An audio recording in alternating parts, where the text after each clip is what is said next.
ತಿಳಿಸ್ಬೇಕಲ್ರಿ ಹುಡುಗಿ exam ಬರ್ಯಾಕ್ಬೇಕು scholarship ಇದ್ರೆ ತಿಂಗಳ ಸ್ಕಾಲರ್ಶಿಪ್ ಇರ್ತಾರೆ ಪ್ರಾರಂಭಿಕ ಸ್ಕಾಲರ್ಶಿಪ್ ಎಸ್ ಹಾಕಿದ್ರಣ ಆಕೆ ಹೇಳಿದ್ ಬೇರೆ ನಂಗೆ ಅದು ಎಕ್ಸಾಮ್ ಕ್ಲಾಸ್ ಸಿನಿಮಾಗೆ ಆದರೂ ಆಯ್ತು ಒಟ್ಟೆ ಹೇಳಪ್ಪ ಏನು ಬರ್ದಲ್ಲ ನಂಗೆ ಏನು ಗೊತ್ತಿಲ್ಲ ಮತ್ತೇನು ಸೆಲೆಕ್ಷನ್ ಆಗಿಲ್ಲ ಮತ್ತಂದ್ರೆ ಮೈನ್ಸ್ ಪ್ಲಸ್ ಬಿಡ್ತೀರಿ ನಾವು ಪ್ಲೇಯರ್ಸ್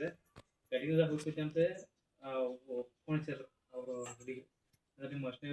ಸೆಲೆಕ್ಷನ್ ಆಗಿತ್ತು ಅಂಕಲ್ರನ್ನೆಲ್ಲ ಕೊಟ್ಟು ಕಳ್ಸಿದ್ರು ಸಲಾಪುರ ಬಂದ್ರಲ್ಲಿ ಪ್ರೇಯರ್ ಮುಗಿಸ್ಕೋದ್ರಿ ಸಲಾಪುರ ಬಂದ ಪ್ರೇಯರ್ ಮಾಡಿದವ್ರು ಇನ್ನು ಮನೆಗೆ ಅದು ಬರೋ ಚಾ ಮಾಡಿರಿ ಚಾ ಮತ್ತು ಕನ್ನಡ ಲಿಸ್ಟ್ ಬಿಟ್ರಿ ಅವ್ರು ಇದು ತೋರ್ಸಿಂದ ಇಂಗ್ಲೀಷ್ ಅಂದ್ರೆ ಇದಾರ ಎಮ್ ಜಿ ಬ್ಯಾಂಕ್ ಅದು ಮಾಡ್ತಾ ಬಿಟ್ಟಿರಿ ಅವ್ರು ಫಸ್ಟ್ ಮತ್ತೆ ಇಲ್ಲಿ ಬಂದು ತೋರ್ಸಿನ ಕನ್ನಡ ಎಲ್ಲ ಟೆಕ್ನಿಕಲ್ ತಗೋಬೇಡಿ ನಿಮ್ಮ ಹುಡುಗಿ ಸೆಲೆಕ್ಷನ್ ಐತಿ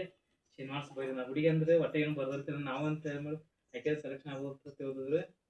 ದೇವ್ರ ಇದಂದ್ರೆ ಯಾಕೆ ಸೆಲೆಕ್ಷನ್ ಆಗೈತಿ ಅದು ತಿಂಗಳ ಸ್ಕಾಲರ್ಶಿಪ್ ಬರೋದು ತಿಂಗಳಿಗೈತೆ ವರ್ಷಕ್ಕೈತೆ ಅದು ಎಷ್ಟು ಬಂದ್ ಮಾಡಿ